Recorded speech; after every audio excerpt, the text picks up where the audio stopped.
exciting edition of $1 Million Peddlers. I'm Paperboy, and hopefully you're watching this, because if you are, then it's a Monday bonus video.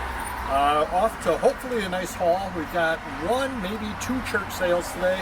One of them I'm not sure about. It's $10 bag sale. It's always really, really packed, and it's the last day of a 4-day sale with a bit of a drive. So not really sure if I'm going to go to that one or not. The other one is right around the corner. I've gone there for years, done fairly well there. So hopefully you're going to be watching us with a nice haul. I've always said that church sales are without a doubt the best place to buy things.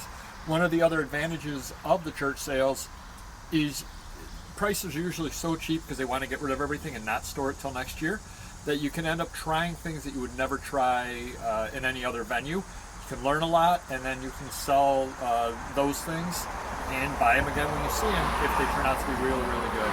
So hopefully you're watching this. So actually we're going to do a Monday video, so you're seeing this bonus haul video. Got a whole bunch of stuff. And as I noted, when you go to a church sale, a lot of times you take chances on things that you just don't ordinarily take chances on. Ended up getting this, paid $1 for it. We're going to have Random Neighborhood Kid list it. Main reason I got it is I know they sell, but it still has the paper overlay on it.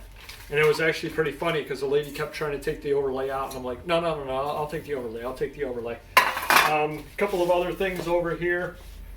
Didn't do much as far as paper goes, but did pick up a Cosmos magazine. And the reason why I picked this up was because I've actually never had this magazine before. And at this point, if you find these magazines that you just never had before, you definitely take a chance on it. Took a chance over here for Christmas. The Christmas Story, it's still sealed. It's story and tape. Can't argue with something rather like that. It'll definitely sell around Christmas time. Some people I'm sure still do use the old cassettes. This over here was pretty nice. It's a 1952 calendar, but all the toppers are Couriers and Ives. So that'll definitely sell. Like I said, 1952 Couriers and Ives. That'll definitely sell. Anything Couriers and Ives always sell, so do look for those. Took a chance on something or other. This is heavy as anything. Marcel mirrors. It's, as you see, 6 plain edge wall mirror tiles. It's original old stock. If you look on here, there's no UPC, so it's definitely older. Worth trying on it. Never gonna know unless I try something other like that. And then I am in. Oh, did pick up one older book over here in the Camp of Cornwallis. These actually do sell all the time. War of the Revolution series. A lot of people like to buy these for the grandkids and that sort of thing. So if you do see this series, do pick it up. And I don't generally buy VHS. However, 5 for $1. I picked up 5 of them, and all 5 of them are factory sealed. So at a price like that, I'm certain that there's going to be something halfway decent in here, especially given that they're all factory sealed. Somebody's going to be interested in those. So that was the first sale. We went off to the second sale, and the second sale is in a very nice neighborhood, and they kind of do it very interesting. The last day of the sale, which this was, it's $10 for a bag. You can get 2 bags for $15, 3 bags for $20. However, you have to buy the bag or bags before you're allowed to enter the place. And as I was telling Mrs. Paperboy, that's actually a really good idea on their part, because it forces you buy the bag even to get in. And then all of a sudden you're like, well, gee, the bag's half filled. I paid the money anyway. This stuff's free.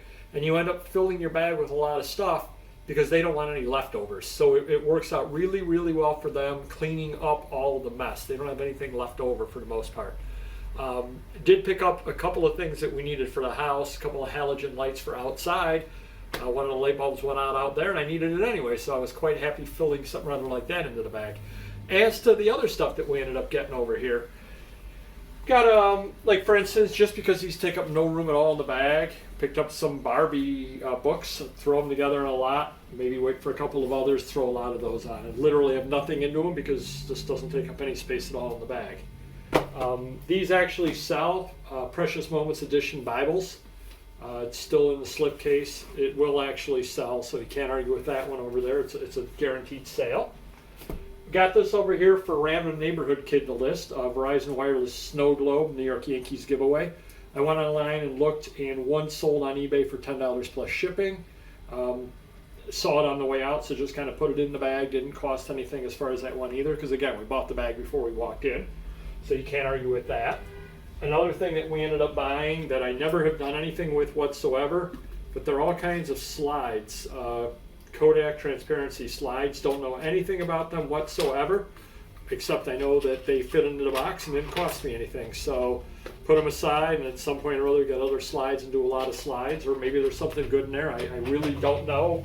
Wasn't going to stand at the sale looking through them all. Another thing that I picked up, I just kind of threw this in. It's an 8-track, because they had this pile over here of 8-tracks, and again, didn't take up a lot of space. Blank 8-track cartridges. I'm assuming somebody probably taped on them, but I really don't know. Just kind of throw them all together in a lot, and somebody or other will take a chance on them. I don't know what's on her. I don't have a player, but somebody will definitely take a chance. I know a lot of times people say remotes are good, and again, had the space in the bag. So gyroscope system remotes, I have no idea whatsoever. I did check these 4 or 3, they all turn on. The 4th one didn't turn on, so I didn't take it. I don't know what they're for, no idea whatsoever. Worst case scenario, they just go in the garbage. Best case scenario, they're halfway decent, but no better way to find out and do a little bit of research on them. And again, didn't cost anything as we had bought the bags before we walked in. Another thing that I have no idea if they're good or not, CDRW, rewritable CDs, Memorex sealed pack, JVC sealed ones, another Memorex sealed ones, Sony sealed ones. Like I said, the media is getting harder and harder to find, I'm sure, and didn't take up a lot of room in the box. We bought the box originally, or the bag originally anyway, so take a chance on that. And then the other thing that I ended up filling up the bag with was just a lot of sheet music and songbooks. That was about the only place in the books that wasn't really really well picked through. But I figure stuff, patriotic melodies, jazz, rags, and blues. A lot of these things will end up going on Amazon for $4 or $5 a piece, which isn't anything too special. James Bond collection, a couple of other little books in here, Green Lantern, great international paper airplane book.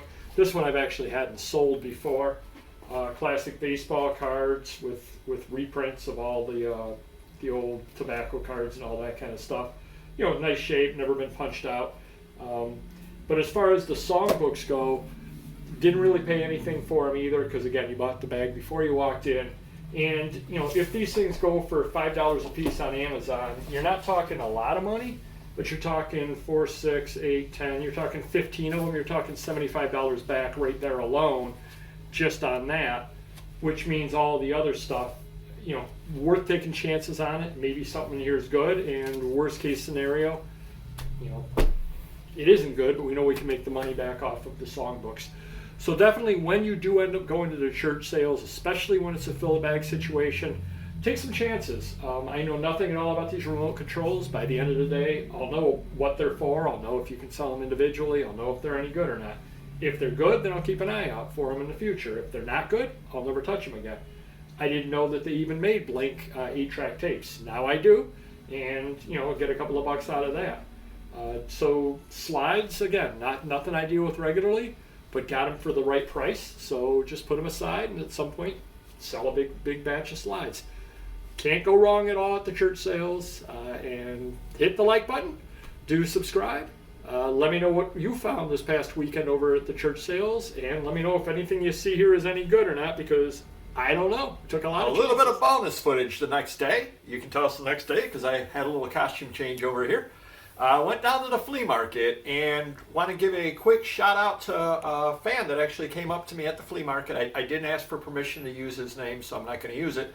But he came up and said he recognized my voice and he loves the content, and that actually makes us feel really, really good that we're helping people. So definitely do appreciate it. So kind of some of the things you can find over at the flea market, just kind of going out there. Some comic books, nothing too special, Silver Surfer, Thanos, things like that. Nothing great, but they were about $1 a piece, so that's not too bad. Another gentleman sets up down there all the time and has items at $1 a piece. Can't go wrong with old Star Wars storybook, Chopper's magazine for the 70s, that'll definitely sell. Us Weekly from Eddie Murphy on the cover, or Liz Taylor, etc., etc. Kind of neat stuff. Doesn't really sell too much, but for $1 I couldn't pass it off. Liberace, Mr. Showman over here. And I've got a lot of other Liberace stuff, so at some point somebody will come through and collect it all. But wanted to give you guys a little bit of a shout out on these, a little bolo thing. View magazine, now you're not going to have it in your area, but this has Metallica on the cover. This has Alice Cooper on the cover. Those will definitely sell. And what they are, and your area has them as well, just with a different name. They were the free weeklies back in the day. Now it's all the concerts coming to town, record reviews, etc., etc. So these will definitely sell because some Metallica fan does not have that. Some Alice Cooper fan does not have that. Paid $1 a piece on them, probably get $20, $25, $30 out of each of them. So definitely do look for things like this out there. Another New Beat magazine as well. Just neat little stuff over there. And then a different dealer, believe it or not, had a similar thing. This was all Buffalo Music Award things, which I really didn't even look through, but you can tell it's the newsprint, so it's not going to be, you know, high quality of any of that. And I know that the Goo Goo Dolls came from Buffalo, so they very well may be in there.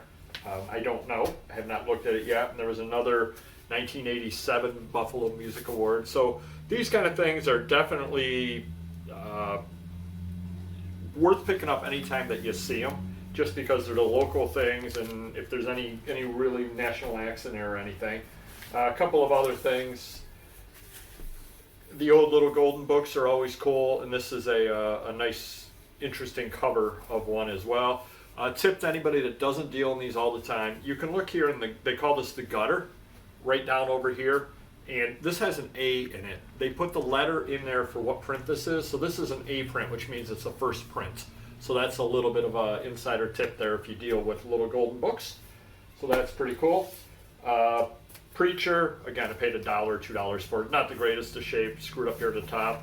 But original was $39.99, so to pay $1 for that, you really can't go wrong. A couple of other interesting things over here. Didn't pay much for it. Old World War II newspapers, they actually do sell, so can't argue with that. Got this over here, caught my eye, no idea whether it's good or not, paid I think $1, $2, something like that for it. The Tattoo Coloring Book. And that's just kind of an oddball enough thing that it's just interesting enough. Somebody should end up buying that. No idea whatsoever. Never seen something like that before. Take a chance on stuff like this for $1 or $2. I mean, worst case scenario, it goes on Amazon for, $4 or $5. So worst case, you basically break even. Well, it's got a little coloring in there, but best case, it'll end up doing pretty well. Never know. Bought this over here. This is another interesting little thing. Robert Bloch and Ray Bradbury. I've got a lot of science fiction things up there, and don't really know what this is. Doesn't look like it was a major, publication type deal. Yeah, Peacock Press put this out, 1972. No idea at all, but anytime you see Ray Bradbury, his things sell. The last two things that I wanted to show you over here are just some of the things that you can find out there if you go through people's comics. Two different dealers had these. Paid $3 on this over here, House of Mystery 143. It's got a little pen on the cover, a little bit of a spine roll. Paid $3 for it. Probably a $50 comic book, something or other like that. You can't go wrong with something or other like that for $3. And then the other one, the guy had it for $1. And I know Primetime will definitely love this and wish he had picked this up. Iron Man 128. It's actually a really famous issue because Tony Stark confronted his alcoholism in this issue. So it's, last time I looked, and it may have gone up since then, last time I looked it was a $60 to $70 book, might be a $100 book at this point, I don't know. But not bad at all. But definitely worth going through people's comics because you just never know what you might find out there. So, as I said yesterday, we'll say it in the bonus footage as well. Do hit the like button. And again, shout out to the fan that came up to me. Thank you very much. Do appreciate it. We will see you next video.